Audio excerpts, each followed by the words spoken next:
Inside Buckingham Palace, a place long accustomed to whispers and rumors behind gilded doors, a bombshell has just exploded.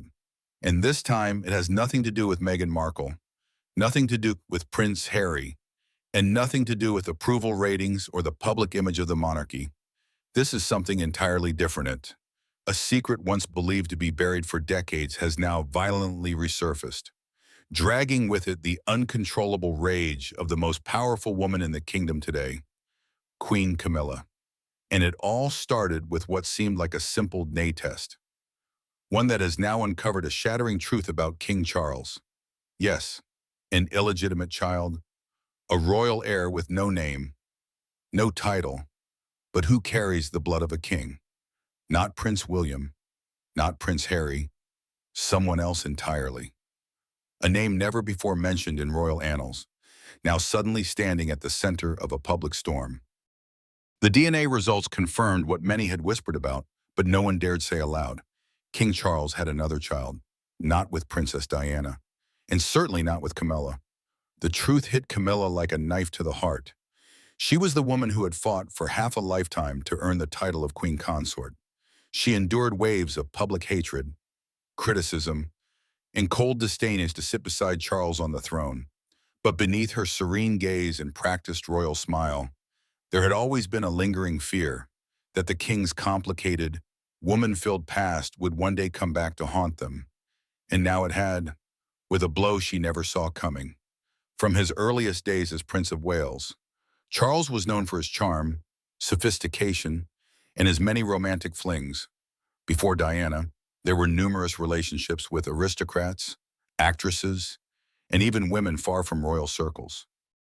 These fleeting affairs were once dismissed as harmless dalliances, the youthful indiscretions of a man not yet bound to the crown. But what no one realized was that from one of those entanglements, a life was created, a child born with royal blood, denied a title, hidden away like a blemish on the royal legacy. Now that DNA has confirmed the blood tie, King Charles can no longer remain silent. He must confront the truth. But to Camilla, this isn't just a truth, it's a betrayal, a fresh wound carved into layers of past hurt that never truly healed. She forgave Charles when he admitted he never stopped loving Diana. She remained silent when the media branded her the woman who ruined a fairy tale. She endured it all to wear that crown. But a secret child, a living, breathing reminder of the king's past affairs, that Camilla could not forgive. Sources within the palace report that when Camilla was informed by one of her closest advisors, she was so furious that she shattered a wine glass in her private quarters. She didn't scream, but her gaze was described as sharp enough to freeze the entire room. She demanded Charles publicly deny everything, even if the DNA was irrefutable. She wanted to protect the image of the royal family. But more than that, she wanted to protect her power and her grandchildren. Children not born of Diana's bloodline, but ones she had long hoped would one day stand close to the throne. The problem is that the public has grown weary of cover-ups and sanitized press releases.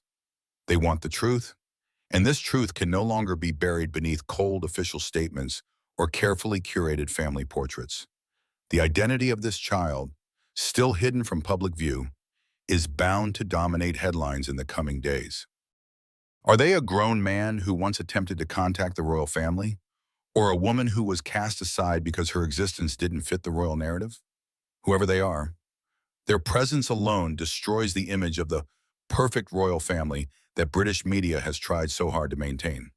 In this video, we will follow the clues, uncover the hidden past of King Charles, examine Queen Camilla's explosive reaction, and ask the most critical question of all.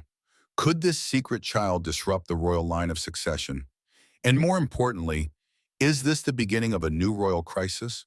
One where every mask will finally be forced to fall? It all began with a single envelope. No royal seal, no crest, no insignia. Just a plain white package, quietly slipped there among through the back gates of Clarence House on a rain-soaked evening. Inside, a handwritten letter, calm and calculated. No threats, no demands, Just one devastating declaration that could bring the monarchy to its knees. I believe I am the biological child of King Charles III, DNA evidence enclosed. For decades, the British public has whispered about royal secrets, affairs, betrayals, hidden heirs. Some rumors faded, others grew more dangerous with time. But absolutely nothing could have prepared Buckingham Palace for the storm unleashed by that one letter. This wasn't idle speculation. This wasn't some fame-hungry imposter angling for 15 minutes of tabloid glory. This was science, documented, verified. A full-day profile from a certified European genetics lab. Precise, clinical, irrefutable. The result, a 9.9% match. Not to Prince William, not to Prince Harry, but to King Charles himself. The palace went into full lockdown. Press offices were silenced, internal emails scrubbed, legal teams activated within hours. But it was too late. The news had escaped. And what made this scandal uniquely explosive wasn't just the DNA. It was the timing. With Charles still adjusting to his reign, and Queen Camilla desperately clinging to public legitimacy, the reveal of a secret child conceived before even Diana threatened to unravel it all. And at the heart of this chaos stood Camilla. For decades, she clawed her way from mistress to monarch, fighting public hatred and royal tradition. But this was betrayal beyond betrayal. Not only had Charles loved another, but he fathered a child with her, a child who was now grown and possibly holding a claim, not just to the throne, but to the story, the legacy, the name. Behind palace walls, chaos reigned, screaming matches, heirlooms shattered, legal threats hurled, and the most deafening silence of all came from King Charles himself. Silent, as if he remembered, as if he knew, as if the rumors were never rumors at all. The monarchy has weathered scandals before, but this one, this is personal. This is blood, and Camilla, furious, humiliated and cornered, is ready to explode. Royal scandals are nothing new. For generations, the House of Windsor has tiptoed through whispered affairs, clandestine rendezvous, and love letters hidden in palace walls. But few rumors have clung to the crown as stubbornly or as silently as the one about King Charles's other great love, the one before Camilla. The world knows the tragic fairy tale of Charles and Diana, the forbidden romance that led to Camilla's eventual coronation. But few dare whisper the name of the woman who came first. Her name was Lady Sarah Keel, never photographed with Charles, never interviewed, never courted titles. But she was there, in the late 1970s, long before royal obligations forced Charles toward marriage. Sarah was a striking aristocrat, sharp, composed, discreet. She moved in the same elite circles, attending diplomatic dinners, horse races, and art galas. Friends remember her as graceful, clever, always 3 steps ahead. Charles felt safe in her quiet intelligence and poise. At the time, Camilla had just married Andrew Parker Bowles, and Diana was still a teenager. Charles, 30 and restless, faced pressure to settle down, have children, and choose a proper bride. But what he wanted was Sarah. Insiders say their romance lasted over 2 years, with quiet weekends at Balmoral, late-night calls channeled through trusted aides, and a rumored trip to Italy in 1979 under the pretense of foreign relations. There were even reports of a planned engagement, abruptly canceled after Queen Elizabeth reportedly deemed Sarah too emotionally sharp to be molded into a royal bride. With that, she vanished from the royal radar. No scandal, no public fallout. She returned to private life, married a French ambassador 2 years later, and relocated to Switzerland, but not before reportedly giving birth to a son. A son was born 9 months after her final meeting with Charles, during which, according to a former valet, he looked as though he had the weight of the world on his shoulders. The boy, now in his early 40s, was raised abroad, privately educated, well-groomed, but not ostentatious. Most surprisingly, he was always financially stable. His education was reportedly paid for by an anonymous British benefactor. For his 18th birthday, he received a luxury car with no traceable buyer. During a visit to London, he was seen entering a royal-adjacent legal office through the back door. Still, the rumor remained just that, a rumor. Until now, for decades, whispers of Charles's lost heir, born from a discreet romance, were kept under wraps. Palace aides denied it. Journalists avoided it for fear of legal repercussions.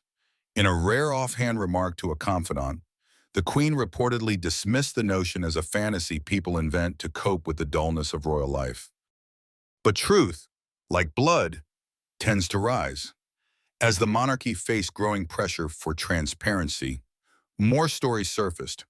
A retired footman claimed he once delivered roses to a woman Charles couldn't forget. A royal archivist was quietly removed after allegedly discovering personal letters hidden under false drawers at Clarence House. An anonymous call to a European publication suggested Charles's deepest secret bore his face. Nonetheless, the palace remained firm. No acknowledgement, no comment. But behind the scenes, tension was rising. Camilla, whose jealousy is well documented, reportedly banned Charles from discussing Sarah in private. When asked by a close aide if he had ever fathered a child before Diana, Charles reportedly turned pale. Now, with DNA evidence in the spotlight and a grown man claiming a title no one dared speak aloud, the whispers are no longer whispers. They are knocking on the gates of Buckingham Palace, and Camilla will hear them loud and clear. His name is not in history books. You won't find dazzling magazine covers with his infant photographs. Yet, for over 4 decades, one man has quietly existed on the fringes of royal acknowledgement, born not of scandal, but of silence.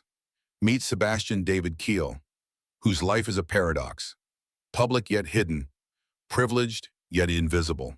Possibly the unacknowledged son of King Charles III, Sebastian was born in Geneva, Switzerland, in early 1980, 9 months after Lady Sarah Keel's penultimate visit to the UK. His birth certificate lists no father. His mother, noble by ancestry but notoriously private, declined interviews and moved to a countryside estate outside Lausanne, away from prying eyes. From the start, his life was unusual. A family trust funded his childhood education, which began at an upscale Montessori institute and continued at a private British boarding school. His teachers described him as polished, well-spoken, intensely curious, and eerily mature. One noted he had the poise of someone raised for the public eye, but without the public. Then there was his face, sharp cheekbones, close-set eyes, a profile that bore a striking resemblance to Charles in his early years.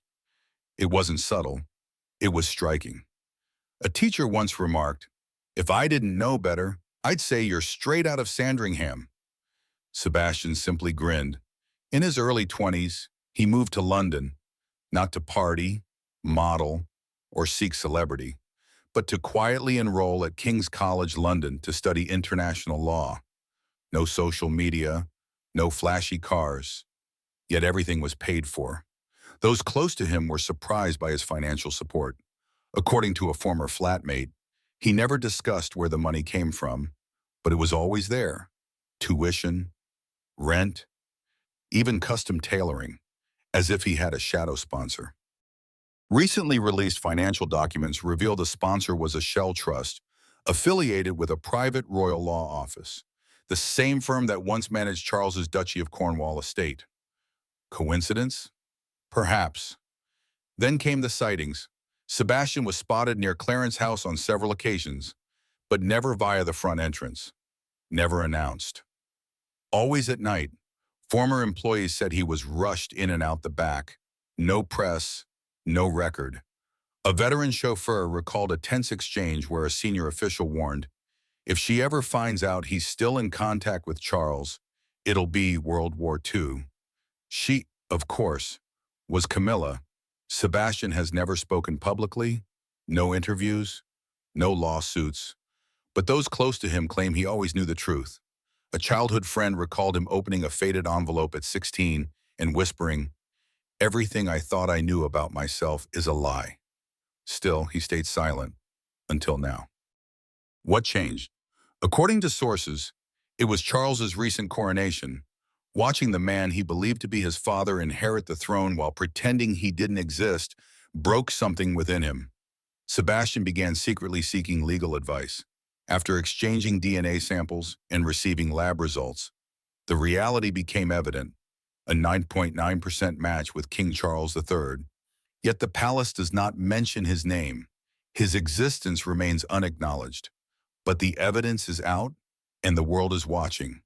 No matter how hard you try to hide a secret, it eventually grows up and knocks at your palace door. The British monarchy has always relied on discretion, secrecy, and precise timing. But no amount of palace protocol could prepare them for what arrived via courier one brisk morning at a private legal office in Mayfair. A sealed genetic report with certified documentation, independent laboratory approval, and a devastating conclusion. King Charles III was the biological father of a 44-year-old man the monarchy has never publicly recognized. Sebastian David Keel, the claimed love child of Charles and Lady Sarah Keel, began discreetly seeking answers months ago.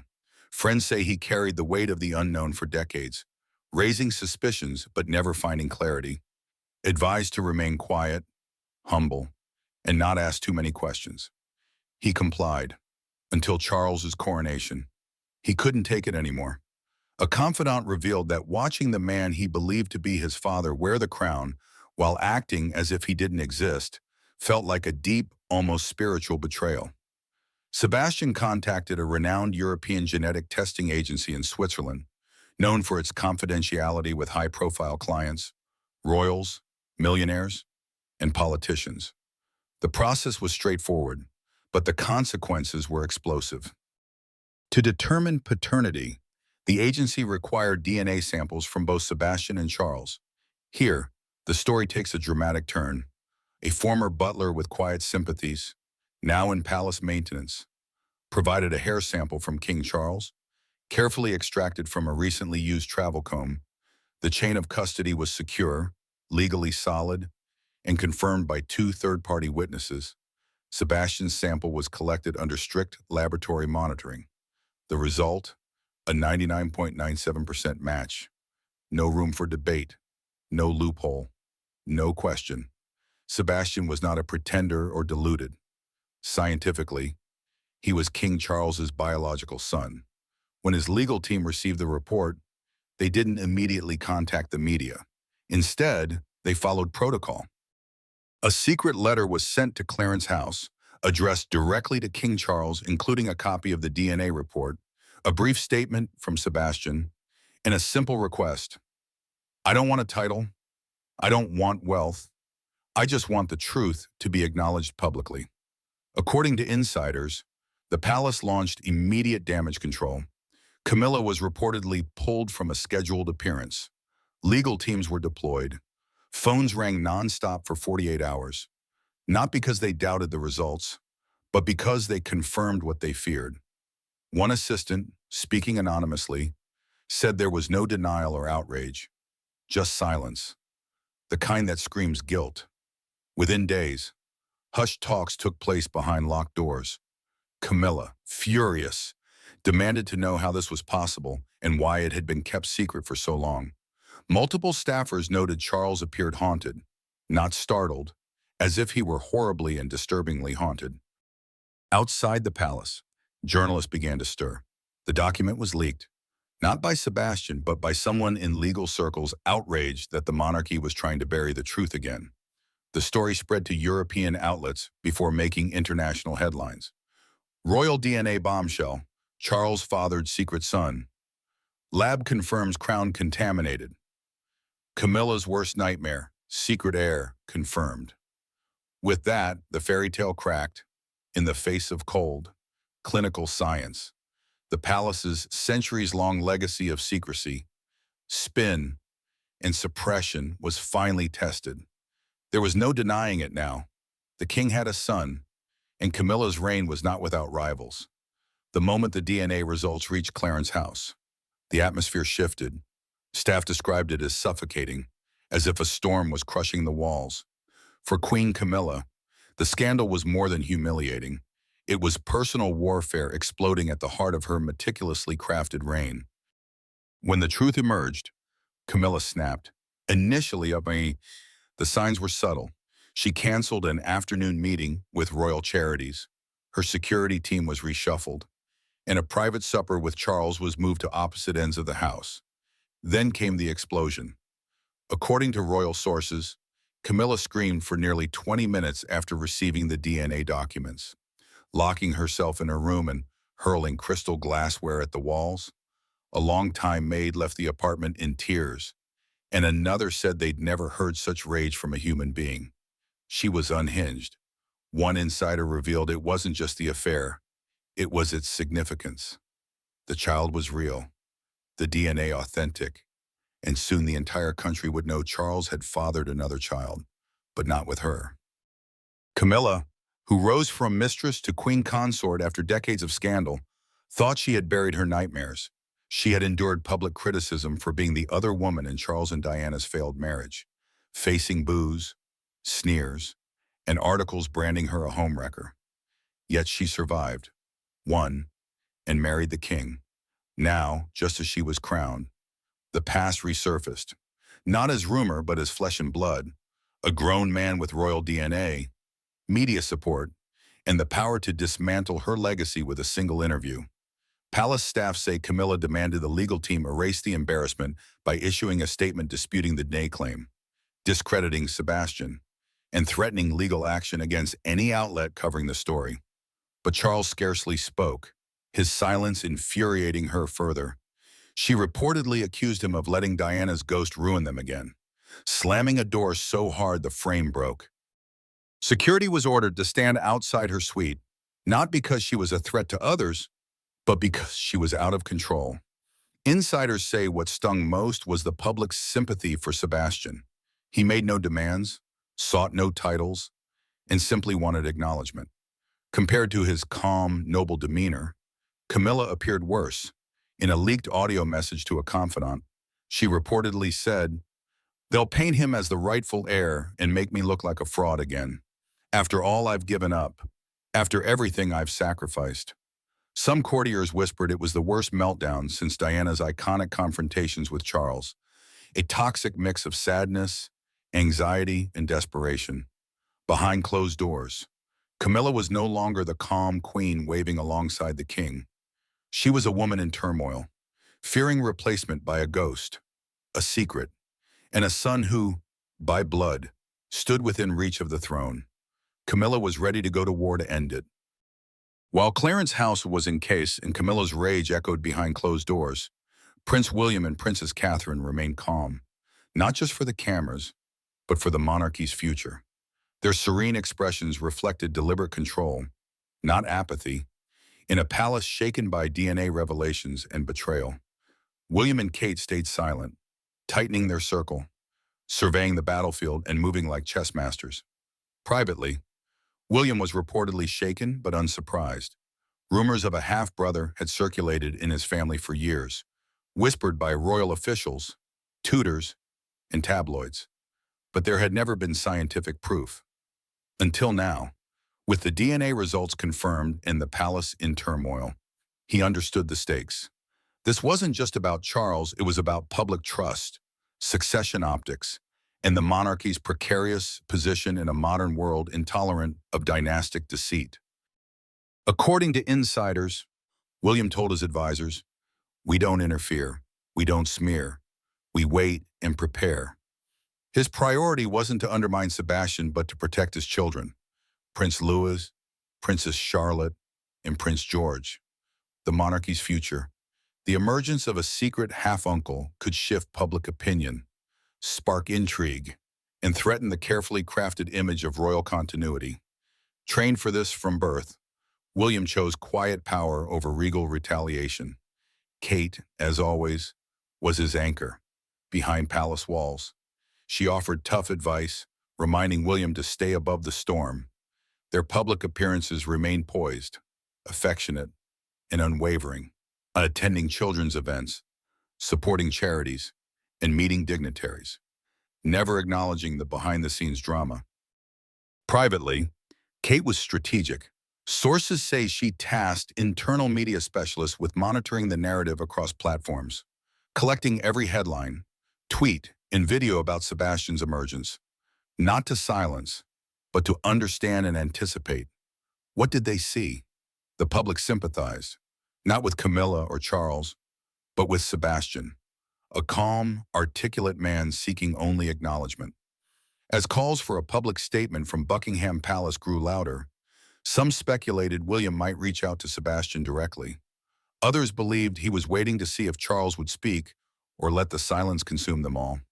One thing was clear. William and Kate had learned from history. They knew how the firm mishandled Diana in the risks of silence. They weren't about to repeat those mistakes. Camilla might be crumbling, Charles hiding behind antique doors, but William and Kate were planning for the monarchy's survival. Their strategy was simple: stay calm, be prepared, and act when the time is right. For decades, it was just a rumor, a whisper behind velvet curtains, shared in knowing glances by those who saw too much but said too little. Now it's fact. The DNA test doesn't lie. A man raised in silence, hidden from public sight, carries the blood of a king. He has Charles's eyes, posture, even his voice. Thanks to science, he knows the truth, and the world has proof. Camilla's outrage may dominate headlines. Her rants slam doors and fear of replacement. But the real story lies deeper. The rot at the monarchy's heart, a legacy built on denial and lifelong secrecy. Charles, at the center of it all, his silence deafening. There's no denying it anymore. Sebastian exists. He is real. He is royal. While he may never wear a crown, his presence alone could unseat those who do. The monarchy has long presented itself as untouchable, a symbol of divine continuity. But this story reveals something more dangerous. They bleed. They lie. They conceal. When the spotlight of the crown burns brightest, the shadows of old secrets begin to stir. The story of King Charles's secret child doesn't just shake the foundations of the British monarchy. It serves as a powerful reminder that no authority, no matter how revered, can forever conceal the truth. A plain white envelope, a DNA result, and a life once denied were enough to tear apart decades of carefully crafted image and illusion. This isn't just a scandal. It's a lesson in responsibility, honesty, and the heavy price we pay when we choose to bury the past. In a world where every action leaves a trace, the truth will always find a way to rise. We, whether royal or commoner, are all faced with the same choice: to hide or to confront, to protect reputation or to uphold dignity. If the truth has the power to save a soul, mend a bond, or even heal a nation, then perhaps it's time the monarchy learns to bow before the one force it cannot silence. The truth always speaks last.